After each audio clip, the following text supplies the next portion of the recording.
And now, who's ready to hear some very inspiring success stories from a group of promising young entrepreneurs? I'll leave you to my colleague Maha. Well, I know that you are expecting another person. I'm here just for a quick replacement until Mr. Akram Marwan arrives. This session was supposed to be moderated by Mr. Akram Marwan, CEO of iCareer, and he'll arrive in minutes. And now we'll start with the first success story, a very inspiring story that will be told to you by a very successful woman, Mrs. Sumaya Shafai, CEO and founder of Buserbees and TravMed. And let me seize the opportunity and say that Buserbees is our media partner. All the media activity, not all of them, but part of them, in cooperation with our media team also, are made by Buserbees. So it's time to say thank you very much for all the efforts that were deployed by them. Ms. Sumaya, we need to hear your success story. Thank you so much. Hello, everyone. I will have a free talk. So how many women in here? Let's hear you. A sound, clapping, anything? Applause for the women? Okay, let me start with the story. Applause for the men as well, because we're not discriminating here. So, well, let me start with, applause for you. Okay, so I was a young girl. We were two siblings, two daughters. We were raised by our mother because our father died in our young age. So I always loved mathematics, and I thought that this will be my career. I don't know what it will be. I will be a teacher, maybe an architect, maybe an engineer. So when I was in the grad exams, I was going to be an engineer. I was going to faculty of engineer. So I got lower marks than it should be to enter Alexandria University engineering faculty. So my professors told me that I should enter Faculty of Fine Arts, which I didn't want to enter at this time. But they told me that it has creativity, you can share ideas, you can think outside of the box. So I said, okay, maybe it's in Alexandria, so I will enter it, because I can't move to another city and go to another faculty. But you are very, very, very encouraging that you entered in another country. So that's very, very, very, I don't know, you're strong people that you did this. So afterwards, I went through the college, and I thought that I have to work, because I always watched TV that there's working in, people are working in secondary years and in faculties. So I had to search for work, and I started in TV. And I didn't think this is for me, because directing is not my job, so I shifted it while studying to graphics and designing. And it was sometimes, for me, I stayed there for 3 years, working in the same company while I was studying in the college. After that, I went to event management, where I find my passion. Event management is all about working, operations, creativity, and problem solving, time management, and this was my passion. I wouldn't have found it if I went to Faculty of Engineering. So I entered the field of event management. I worked there for almost 11 years as a business development, where I have to do agreements with sponsors, where I have to do the event management, where I have to do new ideas, new events like Fab Talks or any other event. We did women empowerment events. We did a lot of work in this field. So afterwards, I thought that I have to do something for the community. I have to support others. And I couldn't do that while I was in my job. So I have to study. I studied MBA. I studied digital marketing, master's in digital marketing. I studied sales. I studied a lot of stuff, and I'm still studying. I'm doing my PhD now.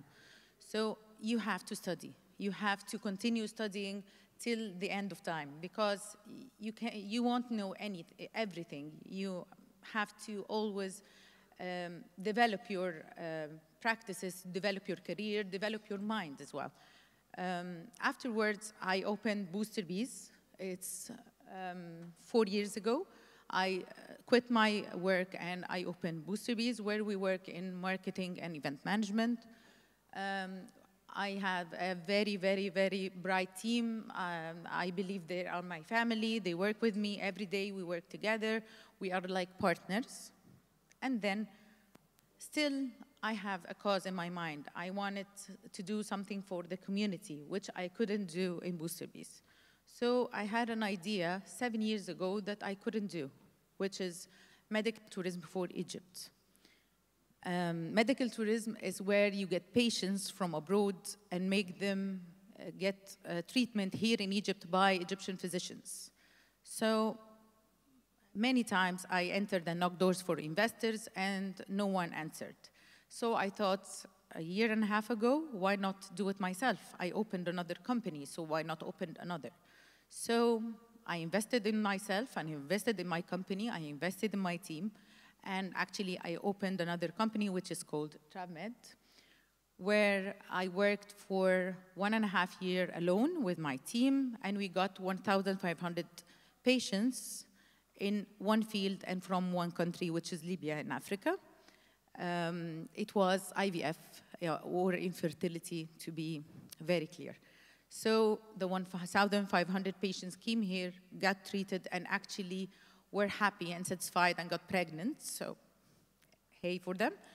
And afterwards, I entered AUC Venture Lab, where they actually, the accelerating program, where they can tell you more about the business, the investors, and how you get more funds to make a bigger startup. So I pitched there, and Shark Tank people saw me there. So when they saw me, they asked me to be with them, the program, and well, I thought about it for 6 months. So will I do it or not? Will I add a partner? It's a very hard decision to do. So, well, finally, I did it on last December 2023, and I entered into the tank where the sharks were very brutal and very challenging. I had 1 hour, 20 minutes talking to them. The episode was actually 20 minutes that was aired, but I was there for 1 hour, 20 minutes talking, negotiating, and doing everything that I can to have them as partners and get a best offer. So when I finalized, I have 4 sharks from the 5 entering into my company and being partners with me.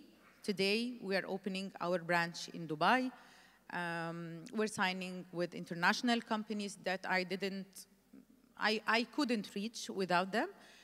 And we're getting more patients and actually making agreement with international and national hospitals and physicians. So I want to say something. Your faculty or your college is not a barrier. It's just a beginning. And your postgraduate studies is just a beginning. You can succeed whatever you want. You can do whatever you dreamed of before. If you dreamed of to be, like a businessman while you were young and you studied literature, you can do it. You can see the opportunity and you can do it. Everything is possible if you want to do it. And my motto is nothing is impossible. So you can do everything. Thank you. Any questions?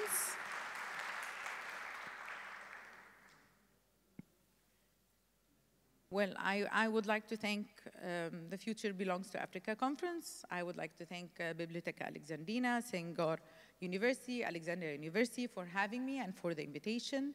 I would really thank Mrs. Rania Sha'rawi and Mrs. Maha Abbas for the invitation and the lovely welcome. Thank you so much. Thank you. So, Dr. Soumaya, how are you? I'm there. All is good. So I guess we might take like 1 or 2 questions. So any of the participants would like to ask any question? There's a question out there. Can we have a mic? معلش ممكن حضرتك ترفعي ايديكي علشان يبقوا شايفين بالظبط.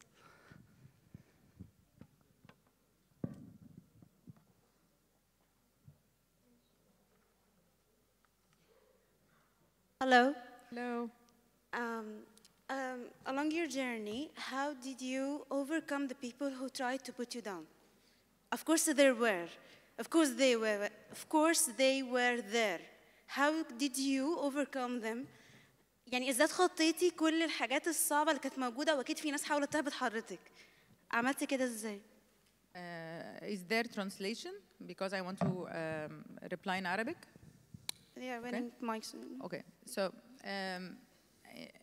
أكيد في ناس هتحاول توقف ده وأكيد في competition peer competition في الشركات بس أنتِ لازم تبقي واثقة في نفسك ما تخليش أي حاجة تهزك لازم تركزي في اللي أنتِ بتعمليه ولازم تحطي goals والجولز دي لازم تبقى like checklist عملت ده ما عملتوش هعمله بكرة ما عملتوش هعمله السنة الجاية بس لازم أعمله عشان لازم يبقى قدامك جولز ثابته لو ما قدامكيش جول ثابته وبتتحركي مع الفلو ممكن تنجرفي شويه بس لو قدامك جولز وما تسمعيش يعني لو هتسمعي لكل حد هيجي يكلمك you will get down they will actually let you fall but لازم تركزي في اللي انت عايزه تعمليه وتركزي لاهدافك يعني انا ما وصلتش لاهدافي لسه انا لسه في مرحله انا شايفه نفسي ان انا لسه في مرحله it's a first step for me يعني لازم تركزي قوي انت هتعملي ايه you can do it when you're 25 you can do it when you're 22 you can do it when you're 39 like me you can do it when you're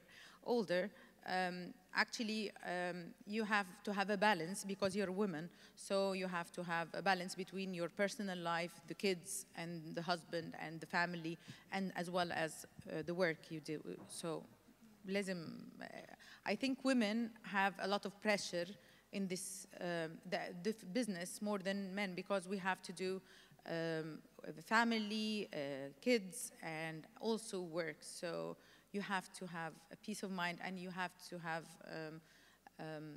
goals on your own. So that's how we do it. Thank you. So any other question? One last question. Okay, so actually I have a question. So along your journey, we usually need supporters, what we call the support ecosystem. So how can I find or create my own support ecosystem? Friend or a mentor? Did you ever reach out directly to a mentor to have like a mentor or a friend that can support you along your career journey? Well, in my journey, actually, I was blessed with actually good managers where they believed in me, where they changed my positions so that I can fulfill my full potential. So till now, I have one manager. His name is Taimur. He actually was a manager with me in an investment company that I worked in while I was in college. So till now, I actually called him and asked him, and actually the investors and the people that I worked with the owners of these companies, I actually called them and asked them, should I do this, should not? And I am in now Businesswomen of Egypt. It's an association for businesswomen. This association has a lot of support system where, like big businesswomen actually support us. And I call them and I ask them every time what I can do, what I not, and their opinion about what actually can be my goals and how can I do this. So my husband, of course, my mother, because they are always taking care of the kids while I'm not there. So I have to thank him as well. Yeah, a supporting system is such an important thing to have. And a good team. Mai is here. She's taking my photos. So yeah. So Mai actually is one of my partners. She is very dedicating and lovely. So thank you, Mai. And as well as Mark. I don't know where he is. And Mark as well. So I have a good team. Yeah, they support me. They're with me always. And I don't think I will ever leave them. So yeah, supporting is. Thank you so much, Thank Dr. you. Sumaya Chafi. Thanks so you. much. It's a pleasure. Thank you.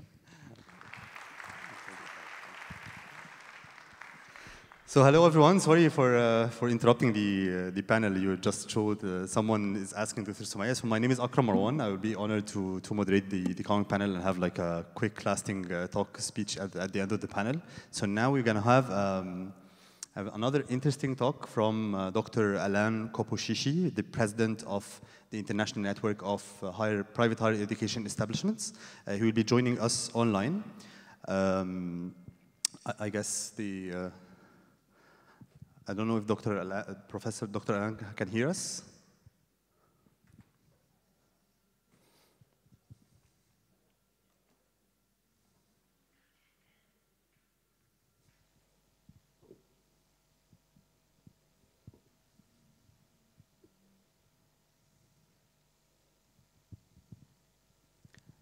I guess we need to open the Zoom link, yeah? Hello, how are you? Oui, ça va bien. Thank you. I need to talk it in French. Je ne parle pas le français. I can't talk French. But I'm honored to have you today, and we would love to hear your speech. So the stage is all yours. OK, thank you.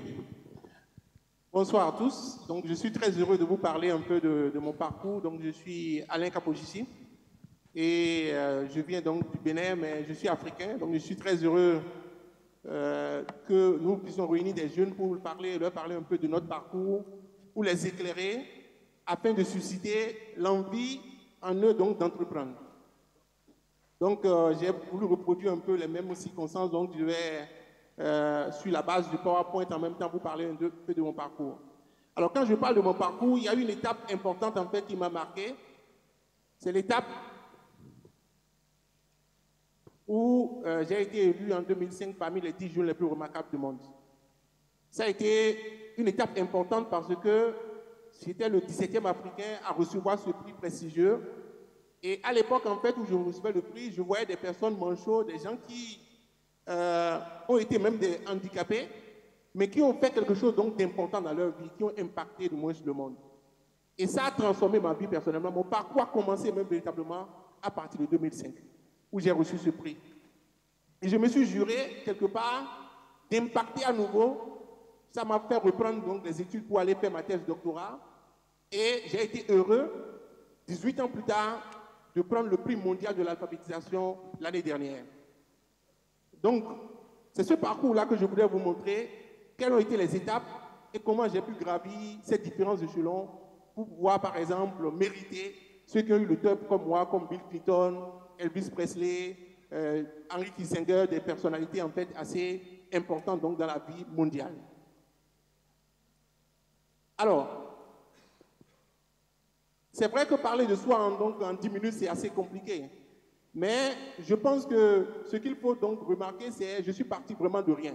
Donc, j'ai créé Circo à partir de 0 francs. Donc, vous pouvez voir un peu, au moment où nous étions un groupe de collègues, à l'époque, il y a une bonne vingtaine d'années.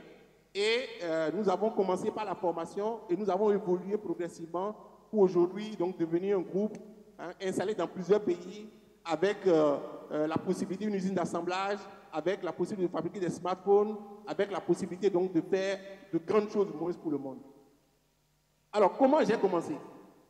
Il faut dire d'abord que je suis né dans un village où il n'y avait pas d'électricité. Donc, personne ne pouvait imaginer que je peux me retrouver dans un autre pays en train de parler donc des technologies et d'impacter le monde. Donc, je suis né dans un village et mon père et ma mère n'ont jamais été à l'école. Mais mon père voulait quand même qu'on puisse fréquenter. Et j'ai surtout été à l'école de la vie, à l'école donc de mes parents, parce que mes parents étaient des commerçants.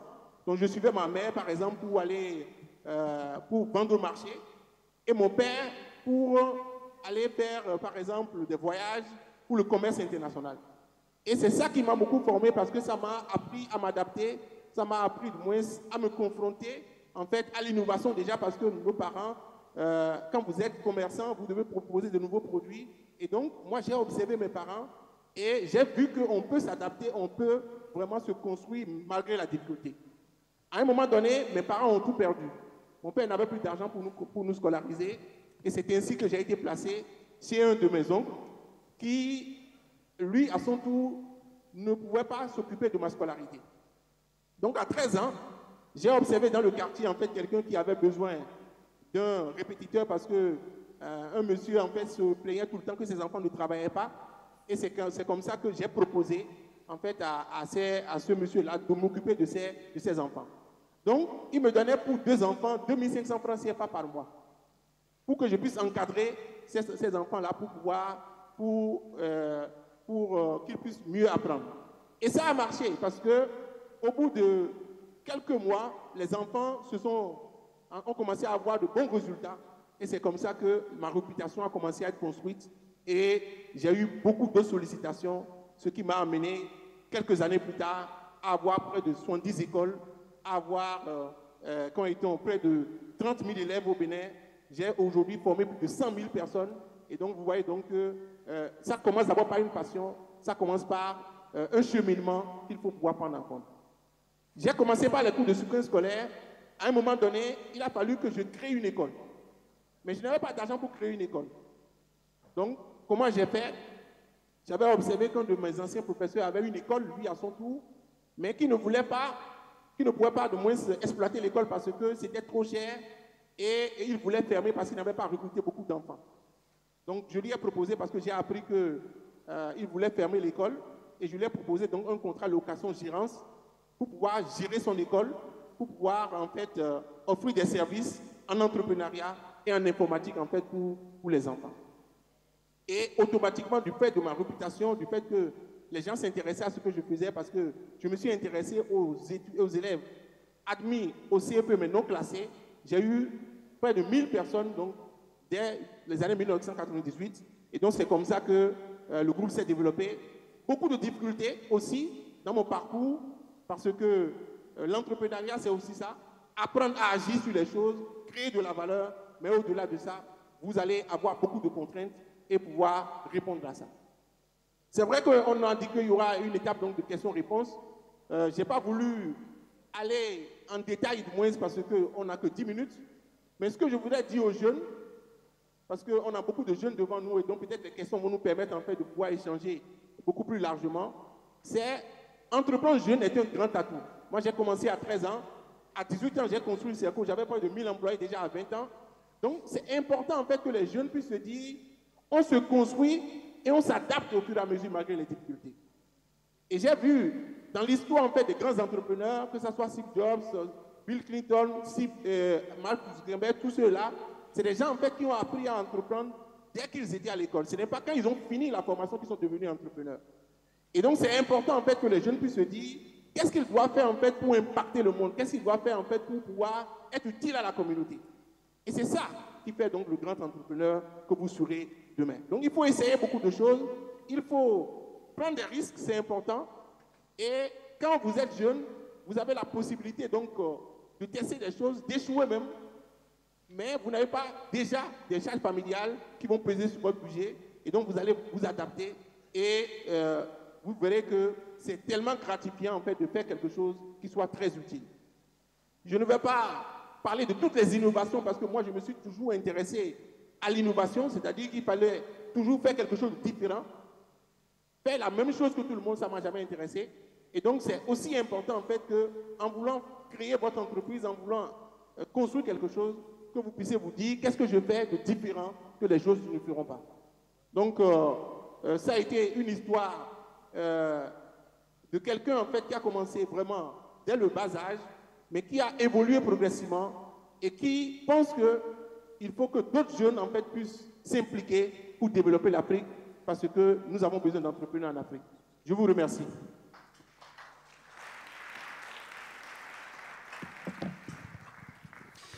So, Dr. Allah, how are you? So, a very, very interesting speech. Thanks so much for the talk, for the nice talk. So, you just mentioned that in the last part of your speech. Can you hear me? Yes. Yeah, that's great. So, in the last part of your speech, you were talking about you are encouraging young talents to open their own startups. explore different careers and try and explore different options. So I have a first question before I will let the audience to ask. Do you encourage young talents after they got graduated from their own university to start their own startup at first, or they should join a corporate or join another startup to learn, and then they try to start their own startup? What do you think on that? Oui, exactement. Bon, I can try in French, it will be better, huh? Because I want to explain my things, and donc I can try in French, it will be better. Alors, ce que je peux dire en fait par rapport en fait aux entrepreneurs, le fait de commencer très tôt, mais quand ils étaient à l'école, parce que c'est l'erreur que les jeunes font souvent, c'est qu'ils se disent, quand je suis à l'école, il faut d'abord que j'accumule des diplômes pour après entreprendre. Et ça, c'est l'erreur fondamentale que tout le monde a fait. Tous ceux qui sont des grands entrepreneurs n'ont jamais attendu avoir toutes les ressources avant d'entreprendre. C'est comme si, en fait, vous pensez que l'opportunité, le train va passer à un moment donné de votre vie. Non. C'est-à-dire que le train peut passer à tout moment et l'entrepreneur, lui, doit être capable, en fait, de saisir l'opportunité quand il le faut. Et donc, c'est important quand vous êtes à l'école, c'est en ce moment-là que vous devez pratiquer l'entrepreneuriat et vous devez vous adapter et même adapter vos formations en fonction, en fait, donc, de ce que vous voulez faire comme projet d'entrepreneuriat. Donc, vous étudiez même en fonction de vos besoins. Et c'est fondamental que vous puissiez concilier ça. Et donc, c'est en cela que l'école doit aussi s'ouvrir aux entrepreneurs. L'école doit créer cette flexibilité. Et je pense que si on a... la conférence a beaucoup parlé de ça. C'est comment désormais, on n'embrigade plus l'étudiant dans la formation, dans des cursus, dans des filières, mais comment on arrive désormais à créer une flexibilité pour que le jeune soit capable d'étudier en fonction de ses besoins, en fonction des projets qu'il a, et il applique cela pour qu'à la fin, il puisse créer le produit qu'il veut pour la communauté. Donc, je milite beaucoup pour qu'on n'entreprenne pas du tout après avoir fini les études. C'est faux. On doit entreprendre pendant les études et on doit étudier en fonction de son projet d'entrepreneuriat. Voilà un peu ce que je voulais dire. Yeah, thanks so much. Thanks so much. So now I will open the floor for the audience. Any questions? Anyone has any question? So there is a question out there.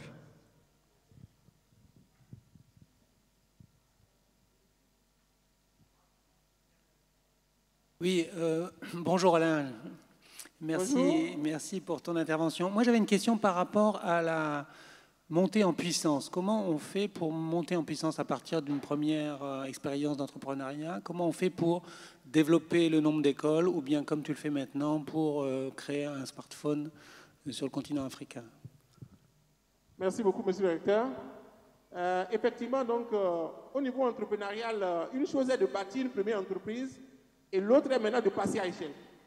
Et là, c'est beaucoup plus compliqué parce qu'il faut déjà à la base, en fait, créer un produit qui soit, par exemple, demandé, non pas uniquement dans votre premier marché, mais dans le marché international. Donc ça, c'est déjà arriver à trouver le bon produit qui peut être répliqué partout. Ça, c'est le premier challenge. Ensuite, quelle est l'équipe qui va vous accompagner pour décupler votre idée sur le marché? Après, évidemment, il y a des questions de financement qu'il faut avoir. Okay? Et ça, c'est toute une méthodologie. Quand je vous prends par exemple l'exemple du téléphone Made in Côte d'Ivoire qu'on a fait, une chose a été donc de fabriquer un smartphone. Mais le smartphone a beau être le smartphone une innovation, ce n'est pas pour autant que les gens vont l'adopter, les gens vont l'utiliser. Donc il a fallu dans un premier temps non seulement produire le téléphone, mais convaincre les opérateurs comme Orange, comme MTN, qui sont des groupes internationaux, pour qu'ils puissent adhérer d'abord et commander le produit. Mais ensuite, il faut que le produit soit, par exemple, adapté pour chaque pays. Il faut que le coût soit accessible. Il faut aussi, quand tu reçois des commandes, pouvoir répondre à la demande. Donc, il faut lever du financement au niveau international. Donc, tous ces enjeux-là vont apparaître plus tard. Mais ce que je veux dire, en fait, aux jeunes, c'est de ne pas voir les obstacles qu'ils vont avoir. Moi, j'en ai eu beaucoup. Mais je pense aussi que ce qui est fondamental pour l'entrepreneur, ce qui le caractérise, c'est cette foi qu'il a d'être utile à sa communauté. Cette foi qu'il a de vouloir impacter. Et après, quels que soient les obstacles qui vont se poser devant lui, il va grandir avec l'équipe parce qu'il se sent utile pour les autres. Voilà un peu, merci Monsieur le Recteur.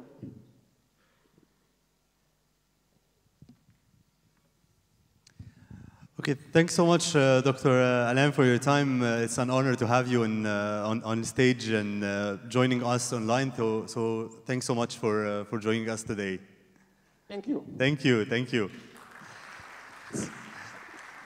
Okay, so now we're going to have a very, very interesting talk and, from one of our dearest panelists. Now, please welcome on stage Dr. Sally El-Aqad, a marketing and e-commerce consultant. Please welcome on stage Dr. Sally. Hi, how are you? That's good. Well, guys. I guess you'll have another remote. Yeah.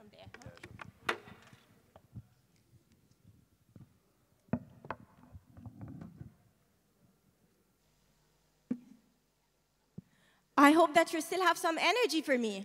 So, do we have some energy here? Yep. That's a weak yes. May I have a stronger yes? I'm a bit greedy. Can I have a stronger yes? Perfect, because we're going to talk about the Chronicles. And this is not a typo. Well, this is actually the sum up of my story, which is the Chronicles of Leadership. Okay, so what on earth is this? Yes, I can see the look, and well, it's always fun to see the people's faces when I just say leadership. Okay, so allow me to introduce myself. My name is Sally El-Aqad. I'm going to talk in both languages, Arabic and English. Well, let me give you a disclaimer here. My French is terrible now. Okay, so it has been more than 25 years, and I don't have a kamikaze, temptations like Tamer, okay, who managed to challenge those 20 years, okay? So let's start this. Well, I would say that this story is a story of leadership and determination. And why is that? It is basically a bit of my future. It is who I am. Well, I've been a corporate leader for more than 15 years. Actually, I've been a director in a director role for e-commerce and marketing in mega multinationals for more than 13 years. So to be quite honest, I believe that I was quite lucky in the way that I was كبرت from مرحلة لمرحلة. I would say that I was lucky, not only persistent. So when you think of this, there is one moment I felt like, what the hell I'm doing? This is actually one moment in which I felt like, well, I don't feel like I'm adding much of value. Somehow, every day, بقى déjà vu, بقى نفس كل حاجة. I start to feel like I'm not adding much value. And this is where I stepped in and I negotiated an exit. And I told my team members that, well, guys, you know what? I'm resigning. It was not the most ألطف الأحوال. It was not the nicest moment. However, okay, people respected my intent. And صحيت في يوم الصبح, I really didn't know what on earth should I do now. I've been, going to corporate every day. I've been going to my office literally every day doing stuff. And this is where I found that, I've been fond of teaching all of my life. Well, basically, I'm a certified trainer from Cambridge, where, more than 15 years back. And I am an MBA holder. And honestly, I love what you've been talking about here because I had always believed in the importance of continuous education. I'm either certified in governance, okay, from the FRA and the IFC, while I am a pharmacist by education. So you can see, okay, I had a high exposure to different areas of expertise, which makes me feel like I'm quite lucky for having these opportunities. However, one thing I'm fond of across my life, which is leadership topics. Because I truly believe that it is the leadership, the true leadership, is what makes it or break it when it comes to the success of companies. It is not only the resources, it is not only the best talents, it is not only the structure and all the muscle that the company has. It is basically how people manage corporates, how people manage, okay, those talents and those resources. And this is where I just قعدت على مكتبي في يوم الصبح and Don't ask me. In a couple of months, I wrote 3 books. Okay. So basically, the Chronicles is the series, and the Chronicles for me is more than just a movement. But let me tell you what was my inspiration. I used to have some bad managers. Yes, so for those who can see, understand Arabic. Well, for those who can't, this is actually, does your manager used to torture you? Okay, so anyone here used to work? Because I know that the majority, are young. في حد هنا from the young guys بيشتغل? Perfect, so I can see a lot. مين فيكم حد فيهم? Yes, the young guys يا وليد. Okay. And when you think of this, okay, so حد فيكم كان عنده مدير كان بيعذبه بيطفي فيه سجاير؟ Well, actually, I had this unfortunate thing. أنت طبعا مش عارف تتكلم لأن مديرك جنبك. We would love to know who is that. Well, my dear, I fight back. I've been always a fighter. And when you think of this, well, let's see. Let me give you a sample of what I used to have. Well, this is one of the scenarios I used to see a lot, where the manager who cannot take decisions. So what should we do? This is where he tells you, اعمل الصح, do the right thing. Yes, what should we do? So basically, and then he leaves you in despair. You're not sure about what to be done. Let's see what else. Well, I don't want a pocket money. I want a salary. Where basically we all have been in situations in which we were negotiating our salary, negotiating our income, okay? And this is where you just think of, I don't want a pocket money. Okay, so what else?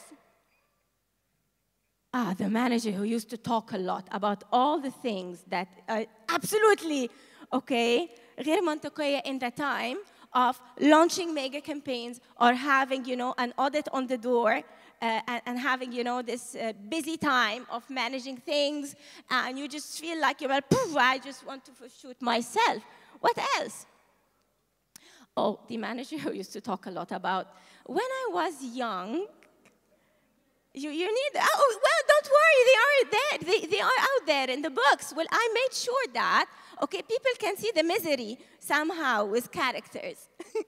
And when you think of this, okay, well, did you ever have this kind of bosses who just keep talking about the success stories that they had? And at your age, we used to sleep, in the desert, under the stars, doing the job required without eating or drinking. For me, I really don't understand why on earth would anyone do this, and why on earth should I care? Okay, and not only this, let's take another thing. Apparently, now it's obvious what I was thinking of. Okay, so let's have a further move. The thing is, I was lucky to meet my Prince Charming, and I was lucky again, okay, to have beautiful kids. And guess what? Life didn't get easier. And I found myself having to do all of this, and I have to manage all of this. So literally, it doesn't get any easier. And then it gets complex. And it's like, all the rockets are just behind me all the time. And someone has to do something about it. Okay? Well, you know what? I had amazing bosses, not only bad ones, to be quite honest. I had just amazing leader, maybe once 15 years back. This guy was amazing. But to be quite honest, it's just one boss among a lot of bosses that I had. So to be quite honest, these rockets keep, hammering around me. I just run all the way because I really don't want this to hit me. So when you think of this, for me, those books are not just books. Those, and from all of my heart, I'm telling you, these are call of a movement. This is a call to action. And this is actually why I will be asking everyone moving forward, any person I meet in my, on a day-to-day basis, over my social media and everything. I just keep telling people, share your story. Actually, I'm doing is like hashtag my leadership story. Why? Because this is how we get stronger. Why? Because when we increase the awareness, when we get to know our rights, when we get to know how we fight back, we rise as phoenixes. We rise like strong creature from the ashes and doing change and driving change in the workplace. And I used to believe very, very strongly in the edutainment concept. I'm a strong believer in it. I really believe that every day we should learn, but I honestly believe that we should learn while we're having fun. And that's why I'm a strong believer in this edutainment. And because of this, those books are there to tell you that we all been there. كلنا ترجرانا بصورة أو بأخرى من نفس الكأس. Okay? When you look at this, 75% of employees reported that the worst aspect of their work was their direct manager. Not only this, actually another statistics say that 15% effective leadership should have an impact and increasing performance of organizations by 15%. So there are a lot of data out there that tells everyone, every leader, every employee, every person in any corporate, the impact, the strong impact of leadership, of the proper ones, not the leadership ones. And I used to have this boss. He used to be very fun. Okay, he used to, once he gets into a panic attack, he just say that, well, we need to take an action before the shit hits the fan. Okay, so honestly, I was inspired by his panic attacks, writing the 40 laws of, anti-leadership. And this is where, when leadership hits the fan, and those 40 laws, do you want me to tell you 40 laws? Well, I thought that you will tell me yes. Now it's frustrating. That hurts. That hurts. Well, khalas, I will tell you just 3. Well, let's take a look at this. Okay, so the rule number 1, ignoring emerging trends can lead to downfall, even if something doesn't make sense right now, just have an open mind to look into it. I wanted to think of a story like the BlackBerry story. Okay, and this is where the BlackBerry, management, they thought that people will not be interested in, that people will be wanting to use a mobile, okay, that is full of touch screen and not pads. So basically now where's BlackBerry? It is not there. And let's take another look. Evolve or become extinct. And this is where you just think of it that this is not just a law of nature. This is even a law of business. So when you think of this, you can think of stuff like Toys R Us. I remember that my parents, when they used to get me those amazing toys from the Toys R Us, okay, when I was young, and now Toys R Us is not even there. And basically, why? Because they refused, actually, to get into the online business and enhancing the in-store experience. What else? Let's take another look. So the rule number 37. You will find here, while high expectations can drive performance, they shouldn't come at the cost of employees' well-being. And this is another very important thing. إحنا مش بنحرقهم حطب. Okay, مش بنعصرهم كده زي السمسم ينزل طحينة. Okay, our employees are our colleagues, our partners. And we should have this consideration and logical balance of performance and well-being of people. This is what should be considered. And there are a lot of crises, actually, PR crises for amazing big companies that was around that, okay, for the well-being problems of their employees. Having said this, leadership is not just a title. You really like this picture, huh? I can see this in your eyes, okay? Well, when you think of this, leadership is not a title. You don't have to be a manager of managers. You don't have to be a manager of people. You need to be a person with influence, a person with a cause, and a person who wants to do the good for the people around him, to drive this goodness with enthusiasm, with power, with belief. So basically, why? Because it has an impact more than anyone can think of. Because leadership doesn't only impact the business performance, it impacts people, it impacts their lives, it impacts their family lives as well. So when you think of this, you will think that you have a choice to make.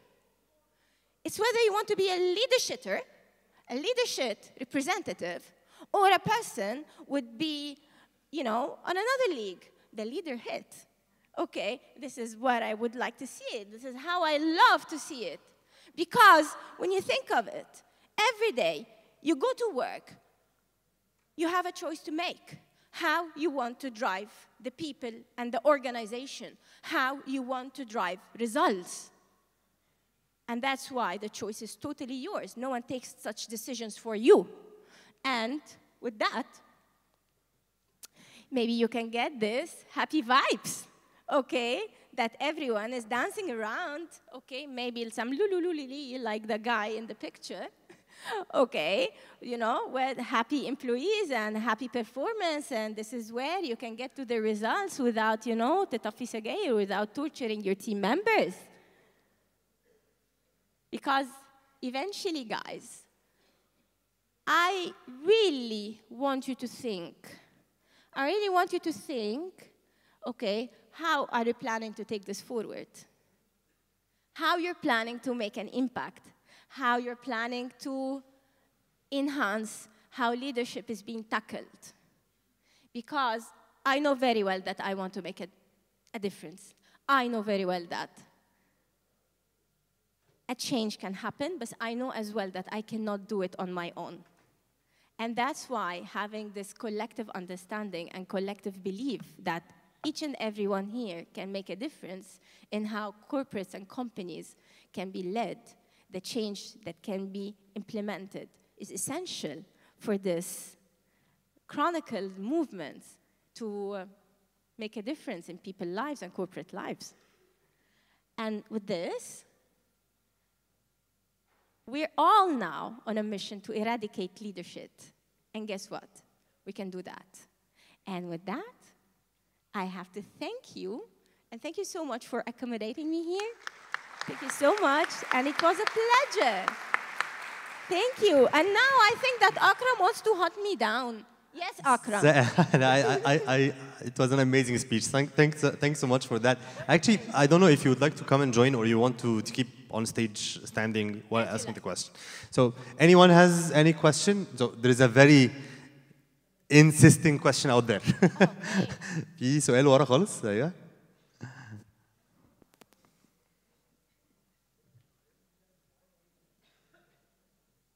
السلام عليكم. وعليكم السلام. يصادف ان انا كنت بكلم صديقي انس في مشكله الاداره. فاللي انت اتكلمتي فيه في تهيئه الناس نفسيا عشان يشتغلوا، انت اصبتي مركز الهدف. فهل حضرتك متفقه معانا ان المدير مهمته الاساسيه تهيئه الموظفين للعمل؟ لان احنا بنعاني من الحته دي. Well, thank you so much. أشكرك جزيلا على النقطة ديت. أنا سعيدة إن إحنا ريزونيت. لما تيجي تفكر في المنظور دوت، يس، إحدى مهام المدير الأساسية هي تهيئة العمل لفريقه، أوكي؟ ومش بس كده، وتهيئة العمل لفريق أكروس الإدارات، لأن في جزء متعلق بيه مش بس أنا تيمي بيعمل إيه، في جزء متعلق بمانجينج ستيك هولدرز، اوكي، وفي جزء متعلق بالتداخل الاوفرلاب اللي بيبقى ما بين اداره وثانيه. احنا ما بنشتغلش كل واحد فينا في كيس بلاستيك، ما بنشتغلش in isolations, okay? So having this overlap is very essential. And yes, you're absolutely right. انه هذه التهيئه لما تتم بطريقه صحيحه هو دوت اللي بيؤدي الى psychological safety at the workplace. ان الشخص بيبقى بيحاول يعمل الحاجه حتى لو غلط ما بيبقاش خايف ان حد هيجي يعلقه من قفاه. So it is very important that you think of it this way, all right?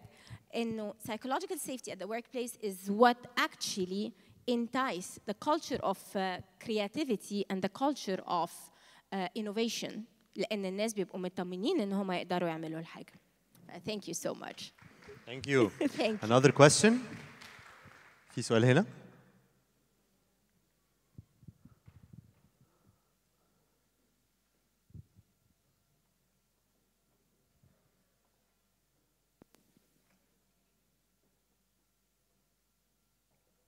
Thank you so much for your inspiring speech. أنا عندي بس سؤالين. أول حاجة أنت قلتي إنك كتبتي 3 books. إيه الحقيقي الدافع اللي خلاكي تكتبيهم غير طبعا كل ده؟ كان في حاجة أكيد مخوفاكي إن أنت تكتبي أكيد كان في fighting thoughts in your mind. So how did you fight those thoughts? وتاني حاجة, did you tell your friends around you your safety zone that you are writing, or you kept it a secret till you يعني سؤال تحسيه حتة في حتة personal. Your name is It's a very interesting question. هبة. هبة دي ده سؤال سلعباني قوي. اللي هو يعني عارفه مخلص ثعبان على ثعلب. مش سهله هبة. اوكي. Well, thank you for the question. فيما يتعلق بالجزء الأولاني الشق الأولاني أنا عمري ما فكرت إني هعرف أكتب كتاب. أنا بكتب already على لينكدين بقالي سنتين بطريقة almost يومية، بس إن أنا أكتب post is so different than writing a book. It's like a leap. أوكي قفزة نوعية بالنسبة لي. أوكي بس to be quite honest أنا دايماً بحب أبص للأمور من منظور some people tell me إنه غير اعتيادي. أنا كنت فاكرة إنه عادي، بس some people لفتوا نظري إنه لأ. ألا وهو إنه أحياناً ما بسألش السؤال why، أحياناً بسأل why not. So it is literally why not doing this? What would it take me to do this? So all I need now is just to focus. And I just keep talking positively to my mind. And to be quite honest, السؤال بتاع why not هو دايما كان اللي بيحركني في حاجات كتير جدا. الناس عادة ممكن يكونوا بيخافوا ان هم يعملوها، بس انا دايما بقول هو why not, and then I jump. Okay, and then you think of the ways of sink or float, and then I know that I am a quite persistent person. ما بفرهدش ببساطة, and then I just cross my fingers and say that نيتي كويسة, I will float. بالنسبة للنص الشق الثاني أنا قلت لحد لا خالص، لأن أنا كنت قلقانة إنه دايرة معارفي تاخدها ضحك أو تاخدها اللي هو إيه يعني شوية كتبنا كيك إيه يعني عملتي إيه. To be quite honest كان عندي مخاوف how people will perceive this. But to be again quite honest أنا عرفت الناس كلها لما الكتب already اتطبعت وخلاص بقت ready for sale, and the amount of love and encouragement that I had was just amazing. بكل أمانة أنا عمري ما فكرت فيه. And it was beautiful to see this. And this is where I discovered that maybe أنا فعلا I'm touching people's life every day with the articles that I write. Because I just write all the time about business and leadership related topics, and again with an edutainment style, which is I get حاجة مضحكة and then بعلق عليها من منظور business. So to be quite honest, حاجة تانية متعلقة بالsupport system بتاع السايكل الصغيرة. and ولما بقولك السايكل الصغيرة هيبقى basically جوزي. اوكي هو اللي بيموت قلبي في جزء كبير من منظور انه لو انا خايفة من حاجة usually هو اللي بيديني الشجاعة اللي هو مش انتي بتاعت why not, then why not. So to be quite honest I owe him as well in this regard. I'm just curious, هو فعلا بيقولك كده؟ ايه؟ بيقولك بالظبط مش انتي بتاعت why not؟ بيقول بالظبط ايه؟ انتي مش بتاعت why not؟ انا بتاعت why not. ده فعلا. It's a very supporting one. Yes. فكر كده فيها. You guys all think of whatever makes you afraid. اي حاجة بتخوفكوا just think of it. Why not? And then just take the leap. And then you will be dazzled. هتنبهر بمقدرتك على ان انت تعمل حاجات كتيرة. Don't self-eliminate. If there is something I can say here, don't self-eliminate. Thank you so much, Dr. Sally. Please. Thank you all. Thank you. Thank you so much. Thank you for receiving me. It was an amazing speech. Thank you so much. And now we're gonna have another very interesting talk from the head of Sion Corporation, Mr. Mark Agobogan. Please welcome Mr. Mark on stage. Yeah, he's there. Alors merci. Je voudrais remercier l'Université Senghor qui nous donne cette opportunité et tous les partenaires pour cette messe pour l'entrepreneuriat et le salariat. Nous sommes là pour parler de l'avenir de l'Afrique. Et quand l'honneur m'est échu de parler de ça, souvent j'ai envie d'évoquer une année. L'année 2010 a été pour moi une année charnière qui a fait un déclic dans ma vie. Et je suis sûr que pour beaucoup de jeunes, cette situation est au moins arrivée. En 2010, j'étais en année de maîtrise en sciences naturelles à la faculté des sciences et techniques de l'université d'Abomey-Calavi. Quand après une dure journée, je sors du cours, je rencontre un ami, un vieil ami, avec qui j'ai fait la classe de 3e, qui voilà, ne foutait presque rien à l'école. Mais c'est lui, je vois, descendu d'une très grosse voiture et qui me rencontre. Moi qui roulais encore une vieille moto qui tombait en panne à chaque 100 mètres. Et il m'adressa une question. La question qui fâche. Il me regarde tout droit et me demande, mais toi, tu es devenu quoi? Avec tous ces points que vous ramassez quand vous étiez en classe, c'est vous qui faisiez les bons élèves, les excellents. Aujourd'hui, tu es devenu quoi? Bref, s'en est suivi quelques discussions. Lui, il a pu lancer un business, ensuite un autre. Il était dans le pétrole, il était aussi dans l'importation des produits bureautiques. Quand je suis rentré chez moi, cette histoire m'a beaucoup travaillé. Ça m'a beaucoup choqué. J'ai commencé par me poser les vraies questions de la vie. À quoi servent les études finalement? À quoi servent les longues études? Comment faire pour que, après ces études-là, qu'on ne se retrouve pas à se poser ces mêmes questions? Voilà, à travers un plan que je vais essayer d'épulcher en une dizaine de minutes, nous allons parcourir comment entreprendre, comment développer notre continent pour ne pas se retrouver dans cette situation où après de longues années d'études, on a des diplômes, mais qui ne servent pas à grand-chose. Alors, il faut d'abord partir des défis du vrai développement de l'Afrique. Avec le temps que j'ai passé dans l'enseignement, j'ai eu le temps de faire une dizaine d'années, près de 12 ans dans l'enseignement. C'est ça qui m'a permis de déceler que notre système éducatif a un gros souci. En tout cas, sur le continent africain, il reste encore beaucoup de choses à faire. Puisque les curricula de formation ne sont pas suffisamment adaptés aux besoins du marché. Quand j'ai créé ma première entreprise en 2016, c'est là que j'ai compris que beaucoup sortent des universités avec des diplômes, mais qui, de façon pratique, n'ont pas des compétences. Et quand ils viennent pour le recrutement, voilà, ils présentent leur diplôme, ils présentent seulement les documents qu'ils ont eus, mais quand on les prend de façon pratique, il n'y a pas de compétences en tant que telles. Et donc, je trouve que l'un des facteurs essentiels qui vont faire développer notre continent, c'est d'adapter le système éducatif aux besoins des entreprises. Il y a d'autres facteurs. On peut évoquer l'ingérence politique, les mauvaises gouvernances, notre économie qui est surtout rudimentaire. Quand nous prenons voilà, nos continents, nos pays, je vais dire, nous produisons beaucoup, par exemple du café, du cacao, du soja, voilà, des produits bruts, mais que nous ne transformons pas suffisamment, ne transformons pas sur place. Alors, en tant que jeunes, nous pouvons innover dans ce sens. Comment industrialiser nos économies? Comment créer de grandes industries pour pouvoir transformer localement les produits? Il y a d'autres réalités sociologiques qui minent notre développement. Mais regardez la projection de la population africaine d'ici 2100. Si déjà en 2017 on est à 7 milliards et qu'en 2100 on sera à 11 milliards, cela pose beaucoup d'autres défis. Les défis de ressources naturelles, puisque l'espace ne va pas s'élargir. C'est le même espace, mais pour encore plus d'habitants.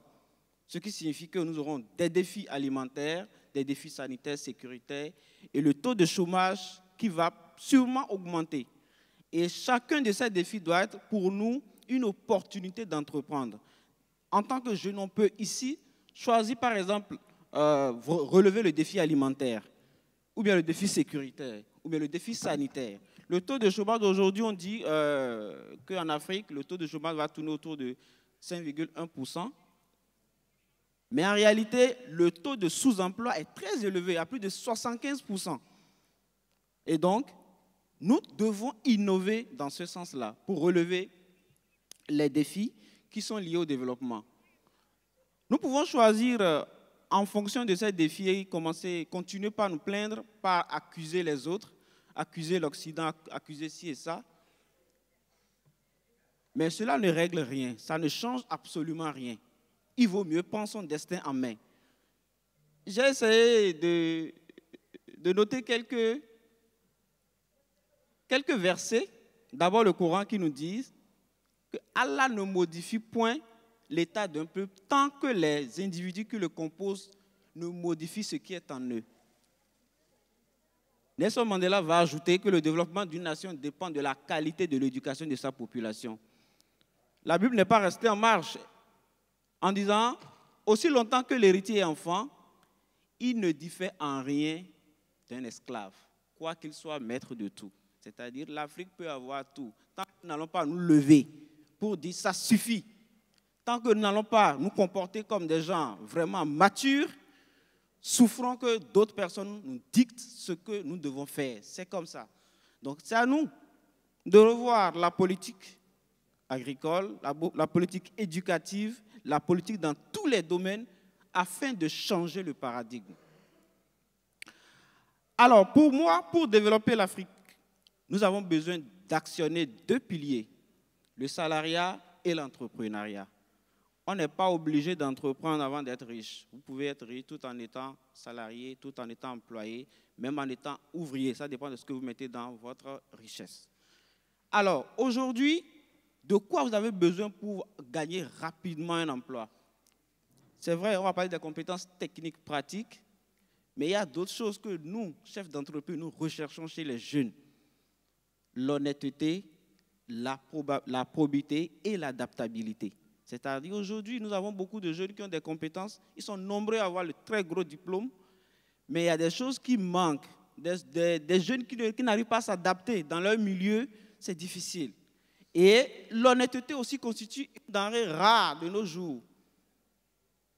Ensuite, les soft skills. Vous devez savoir aujourd'hui faire beaucoup de choses à la fois. La technologie n'attend pas. Et se remettre en cause continuellement, c'est-à-dire se former, se réinventer jour après jour. Côté entrepreneuriat, quand je prends mon cas, je suis passé par le salariat et c'est ça qui m'a donné le financement nécessaire pour entreprendre, pour créer ma première entreprise en 2016. Et avant d'entreprendre, ayez de la vision. Et ça, les qualités-là, je pense que tout le monde le connaît. Il y a le goût de risque que vous devez absolument avoir en tant qu'entrepreneur. Vous devez être résilient. L'adaptabilité revient encore. Que ce soit salarié ou entrepreneur, vous devez vous adapter dans un monde qui est changeant. Et les solutions existent déjà. Vous pouvez aussi partir des solutions qui existent en les améliorant, en les itérant pour créer votre entreprise. Alors, quand je prends mon cas, je disais que j'ai fait l'université. Après, je suis passé dans le salariat. Aujourd'hui, je suis dans l'entrepreneuriat. Quand je fais le point, je trouve que nous pouvons développer notre continent à partir, soit en étant salarié, en participant activement là où on nous recrute, on se donne corps et âme, je pense qu'on peut y arriver. Mais l'entrepreneuriat, plutôt, moi, je le trouve beaucoup plus aisé, avec tous les risques qui vont avec, bien sûr, mais ça permet d'actionner beaucoup plus de leviers que le salariat. Ça, c'est mon avis. Quelques conseils pratiques. Moi, je nous exhorte en tant que jeunes d'apprendre plusieurs langues. Si vous parlez l'arabe, essayez de parler aussi le français. Si vous parlez le français, essayez aussi de parler l'anglais. Et les outils collaboratifs aujourd'hui, avec l'Internet, vous pouvez apprendre toutes sortes de compétences en ligne. Hier, le docteur Kakboshichi disait, ce n'est même plus nécessaire de vous bourrer le cerveau avec les connaissances. Tout est disponible sur le net. Avec le numérique, l'intelligence artificielle a tout révolutionné. Les médias sociaux aussi, c'est une mine dont vous pouvez entreprendre là, à partir de là, être une visibilité pour les entreprises. Je ne vais pas laisser le réseautage. Nous sommes déjà là en tant que jeunes. Hier, on a eu à partager des contacts. Je nous exhorte à continuer. Et quelques jeunes à l'université Senghor que j'ai l'honneur ici de présenter. Je veux présenter ici Denis Gio du Cameroun, qui est un expert en études d'impact environnemental. Je veux aussi parler de Bagali du Madagascar, Claudel Charles de la République d'Haïti, de Mariama Guepogui de la Guinée. Je veux donner ces exemples pour dire que des jeunes osent. Vous ne perdez rien en essayant. Si vous n'essayez pas, d'office, vous avez déjà perdu. Mais quand vous essayez, au moins, vous avez une chance de réussir. Ces jeunes ont osé, chacun dans son domaine, est en train de vouloir développer l'Afrique de sa manière. Et je voudrais nous inviter donc à aller dans ce sens-là. On dit le futur appartient à l'Afrique. Même les grandes puissances savent que le futur du monde se retrouve en Afrique. Mais tant que nous allons continuer par prendre ça comme juste un concept, nous n'aurons pas le résultat. Mais lorsque nous allons nous lever comme des enfants matures, éduqués, bien préparés, le futur peut réellement appartenir à l'Afrique. Je vous remercie.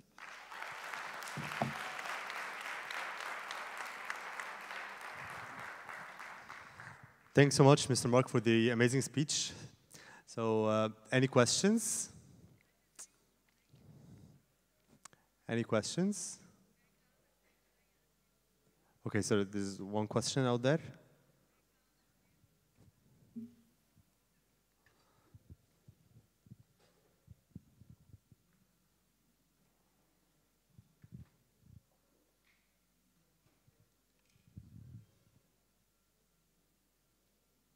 Merci, bravo et félicitations Marc. Donc, nous sommes fiers de toi à l'Université Senghor. Ma question, lorsque nous connaissons les difficultés qui existent aujourd'hui dans nos pays, que ce soit en Afrique ou en Haïti, pour un jeune entrepreneur d'avoir du succès en entrepreneuriat, quels sont les conseils est-ce que vous pouvez prodiguer à ces jeunes-là pour être un entrepreneur à succès? Merci. Thank you. Merci beaucoup. Alors, les difficultés, ça ne manque dans aucun domaine. Même dormir, c'est déjà un risque, puisque vous ne savez pas si vous allez vous réveiller. Donc, il vaut mieux affronter les risques. Tant que nous allons craindre les obstacles, je pense que nous allons laisser les entre-griffes médiocres nous diriger, nous conduire, et nous n'allons pas comme ça développer nos pays et notre continent. Donc, le conseil que moi je donne aux jeunes, et je suis jeune aussi, c'est d'être vraiment courageux, audacieux pour entreprendre. Quelles que soient les difficultés, il faut braver. Moi, j'ai connu plein d'échecs dans l'entrepreneuriat, mais je n'ai jamais baissé les bras. Et donc, j'ai continué par innover. Dès que quand vous avez la vision, vous savez là où vous allez, quelles que soient les difficultés, vous arrivez à vous relever à chaque fois pour quand même essayer d'améliorer votre process, d'améliorer votre manière de faire chaque fois. Je pense que vous y arriverez. Merci. Okay, thank you. Is there any other question? Okay, we have another question.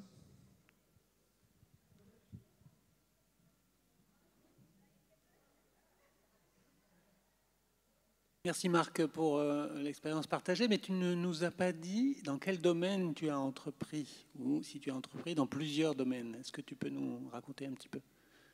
Merci beaucoup. Alors, en 2016, j'ai créé la première entreprise. Nous étions dans les bureautiques, c'est-à-dire nous livrons les produits. En ce moment, j'étais censeur et directeur après dans un collège.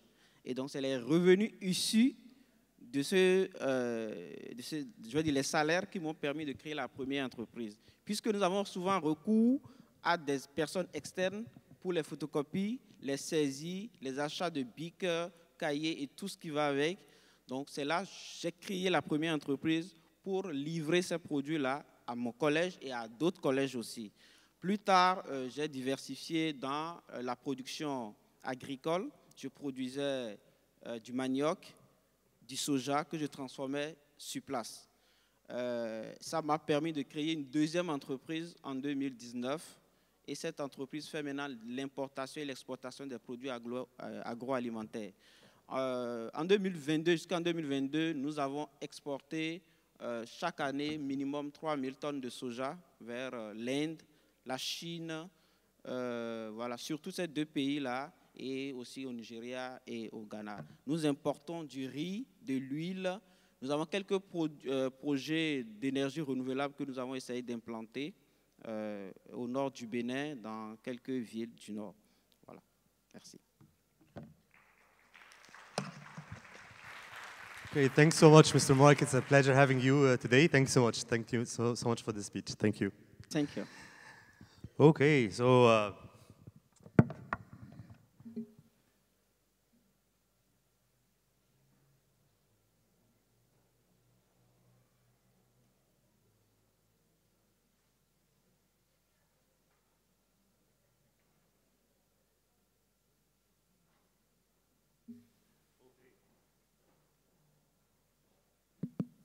hello everyone. How are you?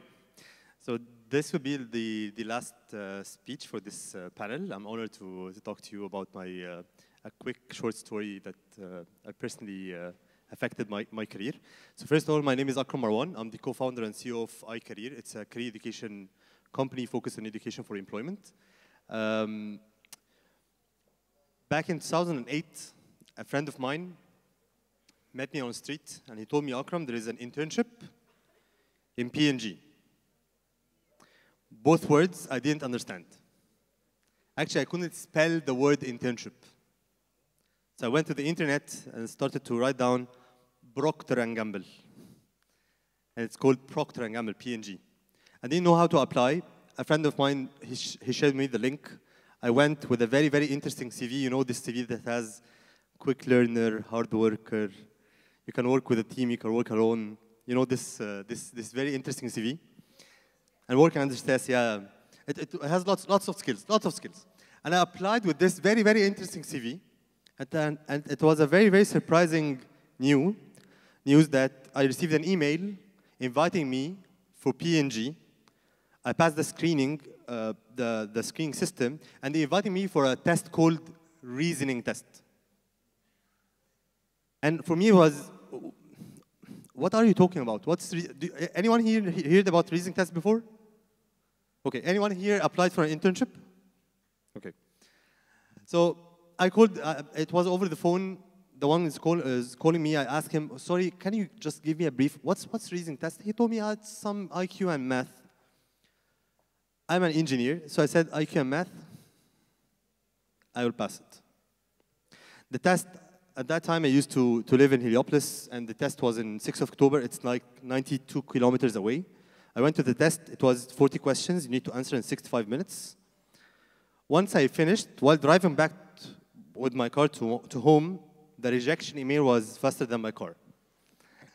And it was the very first shock in my life because I thought the skills works. This kind of skills and this CV would make me fly. And I actually didn't go to the interview process. So it was very, very shocking.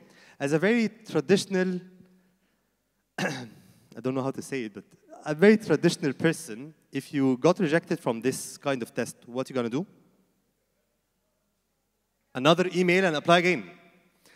That's exactly what I did. I did another email, I'm going to apply it again. I went to the test, I started to prepare for the test, I passed the test. In P&G, if you want to get selected, you need to pass the reasoning test, then you go for a screening interview. If you pass the screening interview, you go from 2 to 3 comprehensive interviews. If you passed, you go to the final interview. If you passed, you will die. It's a very long journey. Anyway, so I applied again. I went to the reasoning test. I passed. I went to the screening interview. All questions, I'm an engineer, all questions were just personal. Tell me a story about your leadership. Tell me a story about your problem-solving skills. And every time he asked, tell me a story, if I don't have a story, what he will do? هنفتي صح برافو أختي برافو. You will just imagine a story. So it was very, very simple interview for me. I passed the first interview. I went to the second and third and fourth. I passed them. I went to the final interview. It's 95% opportunity or possibility to pass. But I failed. أسكت? I will apply again. So I waited for another 1 year. And I applied again. They invited me for the reasoning test. I went to the reasoning test. I passed it. I went to the first interview. I passed it. I went to the second, third, fourth. I passed it. I went to the final interview. Second year in a row. I failed. حزن والله. أسكت? No. I waited for 2 years. I said, okay. I called my the friend, the very first friend that met me, told me about P&G. I told him, في إيه? What's wrong? I only fail in that very last stage. And told me, Akram, you're not preparing well. You need to avoid improvising in the interview. Anyone here is going for an interview, please, my advice, do not go there and improvise. The HR who is meeting you is well trained, and we have like I used to work as an HR. So we have a very simple tip called devils are in details. So you need to prepare lots of details. So I spent 2 years, I started preparing, and I bought a notebook called the Jumbo Notebook. Do you know Kurasa Jumbo? But I bought this book, and I started to write about my own stories and about my own situations. And for the first time when you gotta prepare, I opened the first paper. I started to write down about the first situation that I have. I draw a heart. I don't know what to write. I started to draw stars. I started to draw like freehand sketches. And I asked myself, Akram, the first question would be, أنت عايز إيه? What do you want? What's your career plan? What's your career objective? And there's a very good tip called start with the end in mind. You need to have a goal or an objective that you want to plan for it. So I said at that time, I want 3 things. The first thing, I want to join P&G. And it was like, I will not forget my dream. So at that time, I started to write down each and every situation that I get in within a business context, within a student activity, with an internship, whatever. And I told myself I would wait for 2 years. After 2 years, I applied again for P&G. They called me, Akram, come for the reasoning test. I went to the reasoning test. I passed it. I went the first interview. If you can remember now, this is the 5th year. 2 years of preparation. I went for the first interview. Every single question I was asked, I was very well prepared. And at that time, I used to work in the United Nations in a very good senior position with a very good salary. And I thought I was that prepared. And when I went for the first interview, I answered every question, and I was just waiting for the waiting room, going for the next level and next level, next level. Then the HR came, Akram, we finished today. لا حضرتك أنا مستواي فاينل. ما بسقطش هنا. It was a shock. I struggled to ask her, I failed. She told me, no. She's just letting me go. And I went back home. It was a shocking day. Surprisingly, they called me again, Akram, come for the second interview. I came the day after for the second and third interview. Each and every question I got asked, I have a preparation. I answered. I went to the final interview. Each question I was prepared. Congratulations, welcome on board. The company frozen the position. They stopped the hiring process. So I passed the interviews. At that time, it was the 12th interview. And I passed it, but the company stopped the hiring process. 6 months later, I found on LinkedIn lots of people getting posts. Congratulations, welcome on board in P&G. I sent an email. Guys, I found lots of people are getting engaged or getting onboarded in P&G, and I don't know why you're not calling me, Akram. A very decent HR person called me, Akram, the position that you have been accepted in is canceled. It's a true story. But, okay, there's another position in the engineering team, and I had an engineering background, but I didn't apply as an engineer at all. I don't like to work as an engineer. It is not my area of expertise. So told me, okay, but you need to go for the final interview. And the final interview with Vitek Whittled, the new plant manager, who was the very first one who rejected me 5 years ago. He got promoted and now he was the plant manager. I said, okay, الكراسة جامبو جاهزة. The notebook is ready, I'm well prepared. I went to the final interview. Each and every question that I was asked, I was very, very well prepared. I answered, I passed, congratulations. I told them, okay, I want to sign the offer. Akram, just one last thing, before you sign the offer, you need to do some medical tests. It's a basic thing. If I went to 2 tests of these medical tests are done within the plant. One test for the deafness and the other test for like breath test. So I went to the first test and the professor, do you still have like 2 minutes? Can you bear with me 2 more minutes? Yeah? لا قولوا لي أي حاجة. Okay.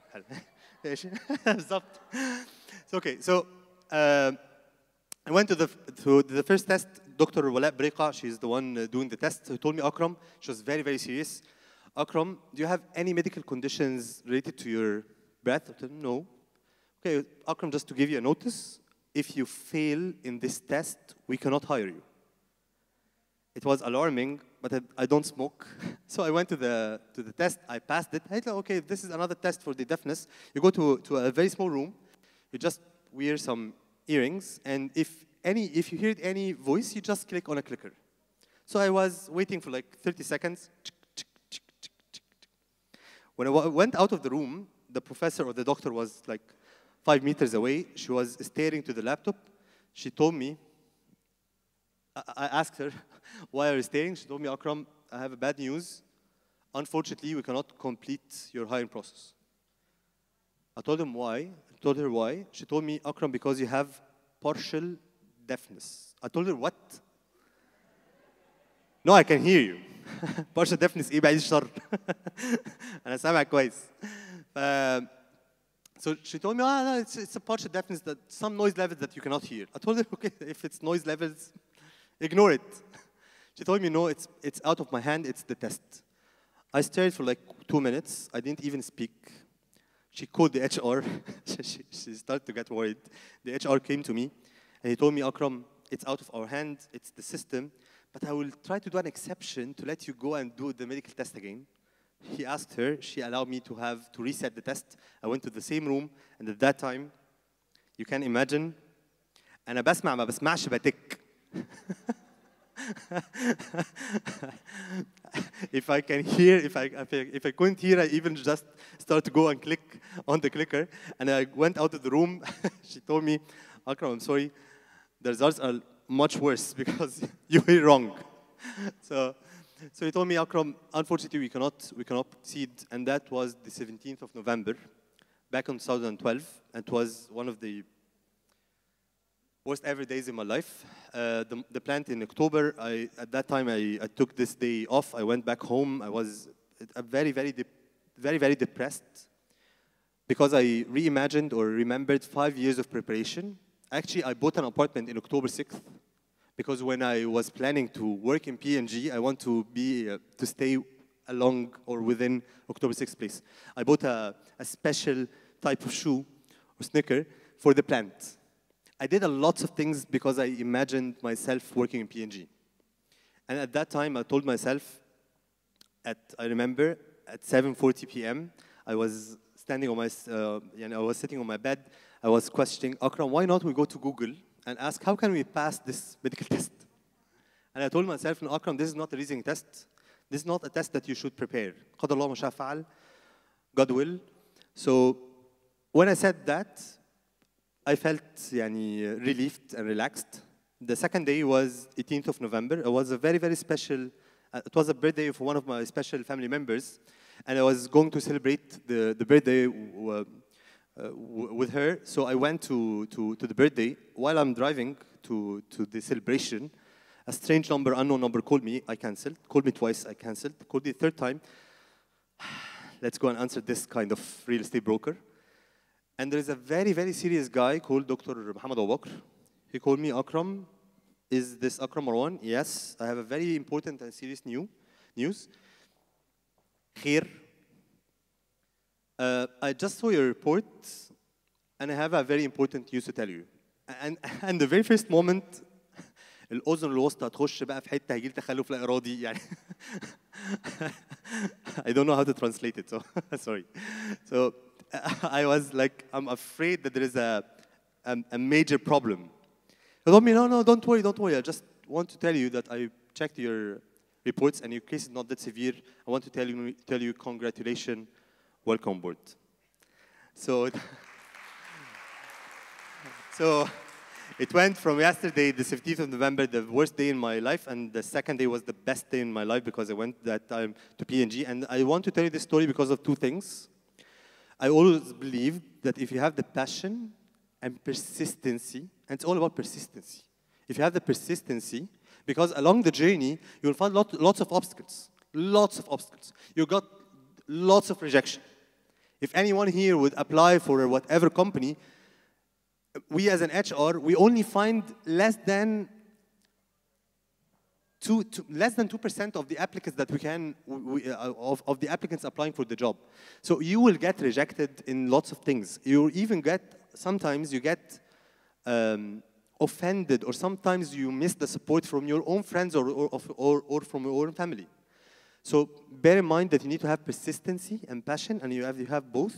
You will create what we call it the grit, and if you have this grit, هتعدي في الصخر. You will reach the goal. Thanks so much. It's a pleasure having you today, and sorry if I took more than my time. اتجوزت وخلفت ومشيت في حياتي واخدت البي اتش دي الحمد لله، وانا برضو الحمد لله في منصب كويس دلوقتي في المكتبه. انا خلصت البي اتش دي ورجعت افكر تاني في حلمي اللي انا كنت فعلا بحلم بيه ان انا ابقى انتيريور ديزاينر. والمفاجاه ان انا بدات اخد كورس في التخصص ده، وعندي امل ان انا اقدر ادمج التخصصين ببعض. عندي تصور يعني بس لسه مش واضح قوي. انا مش بقول القصه دي علشان انا عندي قصه نجاح ولا حاجه، بس انا عايزه اقول للشباب في كام بوينت كده انا طلعت بيهم من الموضوع ده. مش كل بدايه شبه النهايه، كله بيتغير بالاراده والاصرار. غالبا التضحيه والتعب في اول الطريق بيفيدوك، بيضيفوا على مهاراتك اللي بتاهلك بعد كده انك تشتغل في مكان احسن من اللي انت كنت متصوره. يعني ما تنساش ان الوظيفه، ما تستناش وظيفه وما تستكبرش على اي شغل. كل حاجه هتعملها حتى لو انت شايف ان هي مش تخصصك، تاكد ان هي هتضيف لك وهتاهلك انك انت تبقى مميز في الحاجه اللي هتعملها بعد كده. طور من نفسك وكمل دراسه حتى لو كل اللي حواليك يعني بيحبدوك او مش شايفين ان ده هيفيدك. انا هاخد بقى النقطه بتاعت طور نفسك دي وارجع لدور المكتبه.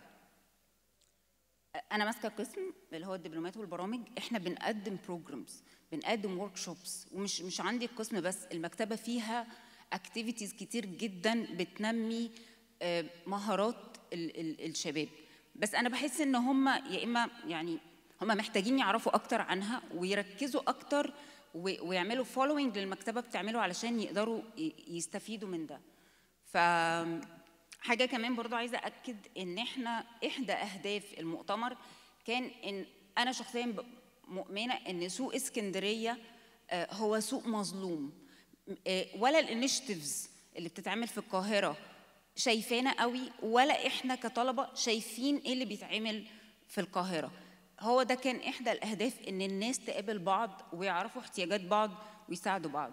ميرسي جدا ليكم، وانا سعدت ويعني انا بتشرف ان انا اكون جزء من ايفنت كبير زي ده. شكرا.